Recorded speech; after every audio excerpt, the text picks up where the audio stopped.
السلام علیکم ورحمۃ اللہ وبرکاتہ۔ ناظرین، استقبال ہے آپ کا ہمارے YouTube channel Voice of Humanity میں۔ میں ہوں آپ کا میزبان شیخ شعیب ندوی۔ الحمدللہ، جیسا کہ آپ جانتے ہیں، وائس آف ہیومینٹی کے زیر اہتمام ماہ ربیع الاول کے موقع پر ایک سلسلے کا آغاز شروع کیا گیا ہے، باد بہارا کے 20 ایام۔ الحمدللہ، اسی سلسلے کی ایک کڑی آج ہمارے درمیان معزز مہمان حضرت مولانا مرزا سرور بیگ صاحب قاسمی، استاذ تفسیر و حدیث، مدرسہ فیض العلوم چندنجیرہ جالنا تشریف فرما ہے۔ آج حضرت سے ہم نبی اکرم حضرت محمد صلی اللہ علیہ وسلم بحیثیت مبلغ و داعی اور غیروں میں آپ صلی اللہ علیہ وسلم کا دعوتی طریقہ کار، اس موضوع پر حضرت سے ہم استفادہ فرمائیں گے۔ آپ سے گزارش ہے کہ آپ اس اہم موضوع کو بغور سماعت فرمائیں۔ الحمدللہ وکفا وسلام علی عباده الذین اصطفا، اما بعد فاعوذ باللہ من الشیطان الرجیم، بسم اللہ الرحمن الرحیم۔ یا ایہا النبی انا ارسلناک شاہدا ومبشرا ونذیرا وداعیا الی اللہ بإذنہ وسراجا منیرا، صدق اللہ مولانا العظیم۔ محترم قارئین، سامعین، جیسے کہ آپ نے سماعت فرمایا، آج کی ہماری گفتگو کا موضوع ہے حضور اکرم صلی اللہ علیہ وسلم بحیثیت داعی و مبلغ۔ سب سے پہلے میں مولانا شعیب ندوی کو مبارکباد دینا ضروری سمجھتا ہوں کہ انہوں نے ربیع الاول کے اس موقع سے فائدہ اٹھایا اور چاہا کہ اپنے ناظرین کے سامنے حضور اکرم صلی اللہ علیہ وسلم کی زندگی کے بہت سے گوشوں میں سے چند گوشوں کو رکھے۔ اللہ تعالیٰ ان کی اس کوشش کو کامیاب فرمائے اور ناظرین کے لیے مفید بنائے۔ آج کا ہمارا جو موضوع ہے، اس میں حضور اکرم صلی اللہ علیہ وسلم کا تذکرہ بحیثیت آپ کے داعی اور مبلغ کے۔ تو سب سے پہلی بات تو یہ ہے کہ حضور اکرم صلی اللہ علیہ وسلم کے زندگی کا سب سے بڑا مقصد وہ دعوت الی اللہ تھا۔ ابھی جو آیت آپ کے سامنے تلاوت کی گئی ہے، اس میں اللہ تعالیٰ نے حضور اکرم صلی اللہ علیہ وسلم کی اس حیثیت کو بیان فرمایا، وَدَاعِيًا إِلَى اللَّهِ بِإِذْنِهِ، کہ اللہ کے حکم سے لوگوں کو اللہ کی طرف دعوت دینے والے۔ اب حضور اکرم صلی اللہ علیہ وسلم کا طریق دعوت کیا تھا، یہ وہ موضوع ہے جس کو قرآن پاک میں بھی بیان کیا گیا۔ قرآن پاک میں حضور اکرم صلی اللہ علیہ وسلم کو اور آپ کی امت کو یہ ہدایت دی گئی کہ کس طریقے سے دعوت کا کام انجام دینا ہے، ان میں کن باتوں کا خیال رکھنا ہے اور کیا طریقہ کار ہو، کیا انداز ہو۔ جگہ جگہ قرآن پاک میں اس کو بیان کیا گیا۔ حضور اکرم صلی اللہ علیہ وسلم کی زندگی کو ہم سیرت کے حوالے سے، حدیث کے حوالے سے دیکھتے ہیں اور خود قرآن پاک کے حوالے سے دیکھتے ہیں، تو اللہ تعالیٰ نے قرآن پاک میں ارشاد فرمایا، لَقَدْ جَاءَكُمْ رَسُولٌ مِّنْ أَنفُسِكُمْ عَزِيزٌ عَلَيْهِ مَا عَنِتُّمْ حَرِيصٌ عَلَيْكُمْ بِالْمُؤْمِنِينَ رَءُوفٌ رَحِيمٌ۔ اللہ تعالیٰ نے مسلمانوں کو، غیر مسلموں کو، سارے انسانوں کو خطاب کرتے ہوئے ارشاد فرمایا کہ تمہارے پاس، تمہارے درمیان سے ایک رسول ایسا آیا ہے کہ تم کو جو چیزیں تکلیف پہنچاتی ہے، تمہاری یہ تکلیفیں نبی اکرم صلی اللہ علیہ وسلم کے دل کو دکھ پہنچاتی ہے۔ آپ صلی اللہ علیہ وسلم پر تمہاری تکلیفیں بہت گرا اور بہت شاق گزرتی ہے، وہ تمہارے فائدے کے بہت زیادہ متمنی اور خواہش مند ہے، اور خاص طور سے مسلمانوں پر، ایمان والوں پر تو بہت مہربان ہے۔ اللہ تعالیٰ نے اس آیت پاک میں حضور اکرم صلی اللہ علیہ وسلم کی جو صفت بیان فرمائی، وہ انسانیت کے ساتھ آپ کی رحم دلی، آپ کی مہربانی، آپ کی شفقت، انسانیت کی تکلیف سے آپ کے دل کا دکھی ہونا، آپ کا تکلیف محسوس کرنا، بے چین اور بے قرار ہو جانا۔ بعثت سے پہلے کے جو حالات بیان کیے جاتے ہیں، ان میں سیرت کی کتابوں میں یہ بات ملتی ہے کہ بعثت سے پہلے حضور اکرم صلی اللہ علیہ وسلم انسانوں کی جو بے راہ روی دیکھتے تھے، ان کی گمراہی دیکھتے تھے، ان کے اختلافات، آپس کے جھگڑے، اور اس میں ان کی خونریزی، ملک میں فساد اور بگاڑ، ظلم اور ناانصافی، غریبوں، کمزوروں، لاچاروں کے ساتھ زیادتی، اس سے آپ صلی اللہ علیہ وسلم کا دل بہت دکھی ہوتا تھا۔ اور بعثت سے پہلے ہی آپ صلی اللہ علیہ وسلم اپنے زبان کے ذریعے سے، اپنے مال کے ذریعے سے اور اپنی خدمات کے ذریعے سے غریبوں کو، محتاجوں کو، بیماروں کو، غلاموں کو فائدہ پہنچاتے، ان کے کام آتے، ان کی ضروریات پوری فرماتے تھے۔ آپ صلی اللہ علیہ وسلم کا بعثت سے پہلے ہی سے اپنے گھر والوں کے ساتھ، عزیزوں، رشتہ داروں کے ساتھ، ملنے والوں کے ساتھ، دوست و احباب کے ساتھ بہت ہی پیارا اور بہت خلوص اور وفاداری والا، محبت والا معاملہ تھا۔ اور یہ چیزیں جب آپ صلی اللہ علیہ وسلم نبی بنائے گئے تو بہت اثر انداز ہوئی۔ سب سے پہلے آپ پر ایمان لانے والوں میں حضرت خدیجہ رضی اللہ عنہا تھی، جو آپ کی شریک حیات تھی۔ آپ صلی اللہ علیہ وسلم کے گھر کے باہر اور گھر کے اندر کے سارے معاملات سے وہ واقف تھی۔ حضور اکرم صلی اللہ علیہ وسلم ان کی تجارتی کاروبار کو لے کر چل رہے تھے، آپ صلی اللہ علیہ وسلم اس سے بھی واقف تھے۔ اس کے علاوہ حضرت زید ابن حارثہ جو آپ کے غلام تھے، حضرت علی رضی اللہ تعالیٰ عنہ جو آپ کے چچا زاد بھائی تھے اور آپ کے زیر تربیت تھے، یہ خاندان کے افراد جیسے ہی انہوں نے سنا فوراً وہ ایمان لائے۔ حضرت ابو بکر رضی اللہ تعالیٰ عنہ یہ زمانے جاہلیت سے آپ کے دوست تھے، ان کے سامنے یہ دعوت گئی، انہوں نے حضور اکرم صلی اللہ علیہ وسلم سے دریافت کیا اور فوراً مسلمان ہو گئے۔ اور اس کے بعد حضرت ابو بکر رضی اللہ تعالیٰ عنہ دیگر صحابہ، خاص طور سے عشرہ مبشرہ کے جو بڑے صحابہ ہیں، ان میں سے اکثر لوگوں کے اسلام کا سبب حضرت ابو بکر صدیق رضی اللہ تعالیٰ عنہ بنے، اور آہستہ آہستہ یہ دائرہ وسیع ہوتا رہا۔ شروع کے 3 سال میں تو حضور اکرم صلی اللہ علیہ وسلم کو یہ حکم تھا کہ آپ خاموشی کے ساتھ خفیہ طریقے سے اپنے قابل اعتماد لوگوں کو دعوت دیں۔ عام دعوت کی آپ کو اجازت نہیں تھی۔ تو اس سے یہ بھی معلوم ہوا کہ دعوت میں ایک مرحلہ ایسا بھی آتا ہے کہ یہ اہم کام یہ خفیہ طور پر انجام دیا جاتا ہے، اور یہ بھی دعوت کا ایک مرحلہ ہے، اور یہ اس کی ضرورت پیش آتی ہے۔ 3 سال کے بعد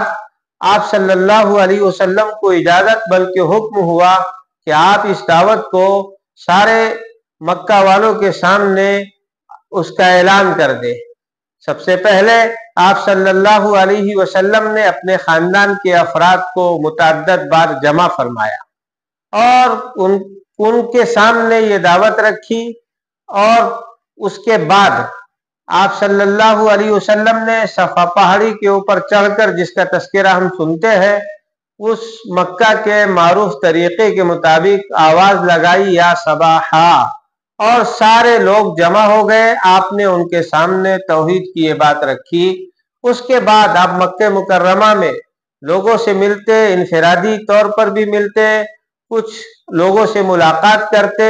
اور ان کے سامنے دین کی دعوت رکھتے، لیکن جب آپ صلی اللہ علیہ وسلم نے کھل کر دعوت دینا شروع کی، اور دعوت میں یہ ہوتا تھا کہ حضور اکرم صلی اللہ علیہ وسلم سب سے پہلے توحید کی دعوت دیتے تھے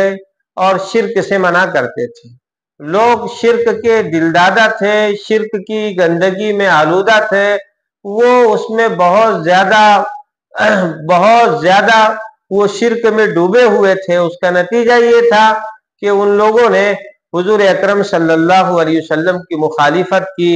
اور آپ کو ستانا، ڈرانا، دھمکانا، آپ کے ساتھیوں پر ظلم و ستم کرنا شروع کیا۔ حضور اکرم صلی اللہ علیہ وسلم کو ڈرایا بھی گیا، دھمکایا گیا، بار بار حضرت طالب کے سامنے۔ وہ مسلمان نہیں ہوئے تھے،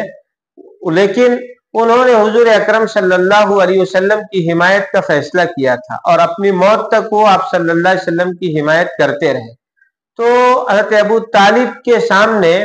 دشمن یہ مطالبہ رکھتے کہ آپ ان کی حمایت سے ہٹ جائیے اور ان کی سرپرستی کو رد کر دیجئے، یہ مطالبے رکھتے، بار بار اس کا تقاضا ہوتا، لیکن حضور اکرم صلی اللہ علیہ وسلم ساری مشکلات کے باوجود اپنی دعوت پر قائم رہتے۔ حج کا موسم آتا، حج کا زمانہ آتا، تو حضور اکرم صلی اللہ علیہ وسلم حج کے قافلوں سے ملتے، ان سے ملاقاتیں کرتے، اور حج کے زمانے میں مکہ مکرمہ کے اطراف میں جو میلے لگتے تھے، جو اوکاس کا میلہ یا مجنہ کا میلہ، ذوالمجاز کا میلہ، ان میلوں میں بھی آپ صلی اللہ علیہ وسلم دعوت کے لیے تشریف لے جاتے، لوگوں کو دعوت دیتے۔ مکہ مکرمہ میں حضرت ابو طالب اور حضرت خدیجہ رضی اللہ عنہا کے انتقال کے بعد جب دعوت کا کام بہت مشکل ہو گیا، لوگ آپ صلی اللہ علیہ وسلم کو بہت ستانے لگے، تو حضور اکرم صلی اللہ علیہ وسلم نے طائف کا سفر کیا۔ وہاں کے 3 سردار مشہور تھے، بڑے تھے، وہ پورا طائف جو ہے ان کے زیر اثر تھا۔ آپ نے تینوں سے ملاقات کی، اور ملاقات کر کے ان کے سامنے توحید کا پیغام اور اپنے رسول ہونے کا تذکرہ کیا، لیکن ان لوگوں نے آپ صلی اللہ علیہ وسلم کی تکذیب کی، آپ کا مذاق اڑایا، وہاں کے اوباش لڑکوں کو آپ صلی اللہ علیہ وسلم کے پیچھے لگایا، جو آپ کو برا بھلا کہتے تھے اور آپ کو پتھر مارتے تھے۔ یہ مشہور واقعہ ہے۔ یہ اس واقعے پر اللہ تعالیٰ کی طرف سے پہاڑ کے فرشتے بھیجے گئے اور کہا گیا کہ اگر آپ کہیں تو ان لوگوں کو سزا دی جائے، لیکن آپ صلی اللہ علیہ وسلم کے دل میں انسانیت کی جو ہمدردی تھی، آپ نے یہ سارے مظالم جو آپ کی زندگی کا بہت تلخ تجربہ تھا، بعد میں حضرت عائشہ رضی اللہ عنہا کی پوچھنے پر آپ نے بتایا تھا کہ سب سے زیادہ تکلیف آپ کو طائف میں پہنچی تھی، لیکن آپ صلی اللہ علیہ وسلم نے طائف والوں کو معاف کر دیا، اور یہ امید ظاہر کی کہ یہ نہیں تو ان کی اولاد اسلام میں داخل ہوں گی، اور بعد میں آپ صلی اللہ علیہ وسلم کی یہ تمنا پوری ہوئی۔ حضور اکرم صلی اللہ علیہ وسلم نے طائف کے بعد پھر مکہ آئے، اور مکہ آنے کے بعد آپ کے لیے مکہ کے دروازے بند تھے۔ متیم ابن عدی جو مکہ کے ایک بااثر سردار تھے، انہوں نے آپ کو اپنی پناہ میں لیا اور مکہ میں آئے، بغیر پناہ کے آپ مکہ میں داخل نہیں ہو سکتے تھے۔ اور یہ سن 11 ہجری کی آخر کی بات ہے غالباً۔ اس کے بعد حضور صلی اللہ علیہ وسلم 2 سال اور مکہ مکرمہ میں رہے۔ اب دعوت کا کام کرنا کافی مشکل ہو گیا تھا، سخت مرحلہ تھا، لیکن حج کے زمانے میں آپ صلی اللہ علیہ وسلم قبائل کے پاس جاتے تھے، ان سے ملاقاتیں کرتے، ان کو دعوت دیتے، اور ان سے کہتے کہ بھائی ہم اللہ کے رسول ہیں، تم اپنے یہاں ہم کو پناہ دو، ٹھکانہ دو، وہاں سے اللہ دین کی دعوت کا یہ کام ہم کریں گے، اللہ کا پیغام انسانوں تک پہنچائیں گے۔ بہت سے قبیلوں سے بات کی، کوئی اس کی ہمت نہیں کر سکا، اور اللہ تعالیٰ نے یہ سعادت مدینہ منورہ کے انصار کے قسمت میں رکھی تھی۔ ان کا ایک قافلہ آپ کو عقبہ کی گھاٹی میں مینا کے پاس رات کے وقت ملا، 6 لوگ تھے۔ آپ نے ان سے ملاقات کی، ان کے سامنے یہ بات رکھی۔ یہ انصار چونکہ یہود کے پڑوس میں رہتے تھے، تو وہ آپ کی بات سن کر سمجھ گئے، ان کو یقین ہو گیا کہ یہ وہی پیغمبر ہے جس کا تذکرہ ہم اکثر یہودیوں سے سنتے ہیں۔ انہوں نے کہا کہ فوراً ہم کو ایمان لانا چاہیے، ایسا نہ ہو کہ یہودی ہم سے سبقت کر جائے۔ تو یہ لوگ ایمان لائے۔ اگلے سال 12 لوگ آئے حج کے زمانے میں، حضور صلی اللہ علیہ وسلم سے عقبہ ہی کی جگہ ملاقات ہوئی۔ اس کے اگلے سال تقریباً 83 لوگ آئے، جن میں چند خواتین بھی تھی، اور پھر ہجرت کا فیصلہ ہوا۔ حضور اکرم صلی اللہ علیہ وسلم نے ہجرت سے پہلے حضرت مصعب ابن عمیر رضی اللہ تعالیٰ عنہ کو مدینہ منورہ بھیجا تھا، جہاں انہوں نے دعوت کا کام کیا تھا۔ بہرحال یہ مختلف مراحل میں حضور صلی اللہ علیہ وسلم نے دعوت کا کام کیا ہے، انفرادی طور پر بھی اجتماعی ملاقاتیں کی، اور مدینہ منورہ پہنچنے کے بعد سن 6 ہجری میں حضور اکرم صلی اللہ علیہ وسلم نے دنیا کے بڑے بڑے بادشاہوں اور عرب کے امیروں عمرہ کے نام خطوط لکھے، اس کے ذریعے سے دعوت دی۔ تو آپ صلی اللہ علیہ وسلم براہ راست ملاقات بھی کرتے تھے، اپنے نمائندے بھی مختلف اوقات میں مختلف علاقوں میں آپ نے بھیجے، اور اپنے دعوتی خطوط بھی آپ نے ارسال فرمائے۔ رہا حضور اکرم صلی اللہ علیہ وسلم کا طریق دعوت، تو عام طور سے یہ ہوتا تھا کہ حضور اکرم صلی اللہ علیہ وسلم قرآن پاک کی آیتیں پڑھ کر سناتے تھے۔ سامعین کا جس مذہب سے، جس مسلک سے تعلق ہوتا تھا، آپ انہی آیتوں کا انتخاب فرماتے تھے۔ مشرکین ہوتے تھے تو توحید والی آیتوں کا انتخاب کرتے، اللہ کی قدرت والی آیتوں کا انتخاب کرتے، یا کبھی ایسا ہوتا جیسے ایک مرتبہ عتبہ ابن ربیعہ نے آپ کے سامنے کچھ لالچ دینے والی باتیں رکھی، آپ صلی اللہ علیہ وسلم نے وہ ساری باتیں سنی، اور اس کے بعد سورہ الف لام سجدہ کے شروع کی کچھ آیتیں پڑھی، جس میں تذکرہ تھا پچھلی قوموں کا، اسلام کی حقانیت کا، توحید کا،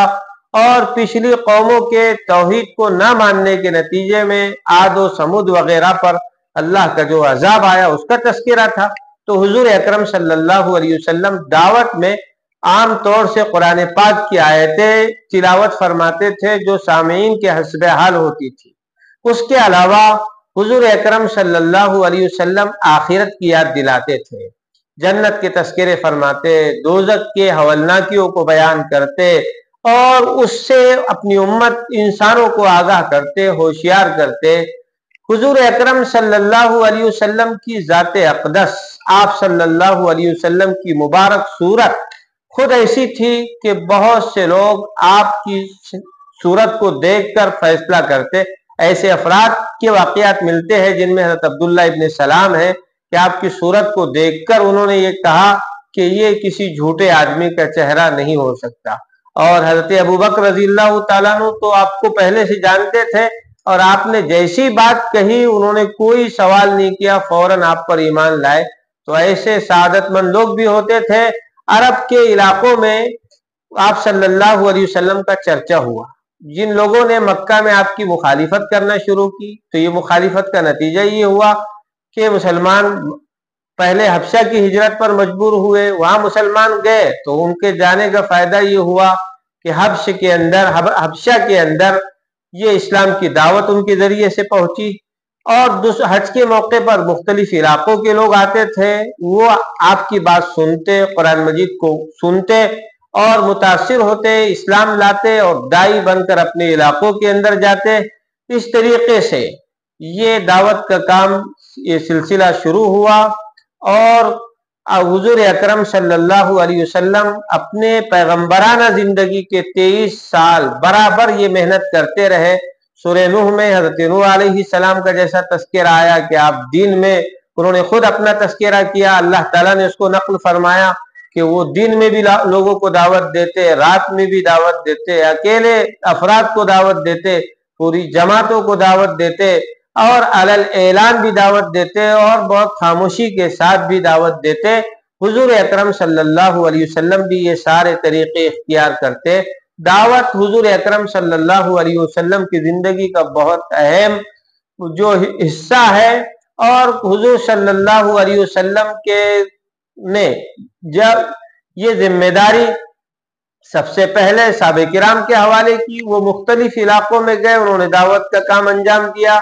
آج بھی ہمارے سامنے یہ میدان ہے، اگرچہ مشکلات ہے، ہمارے خاص طور سے ہمارے ملک میں ہم دیکھ رہے ہیں کہ ایسی ہی مشکلات ہمارے ملک میں نظر آ رہی ہے جیسے مکی دور میں تھی، مکہ کے شروع دور میں جیسی مشکلات دعوت کے سلسلے میں تھی،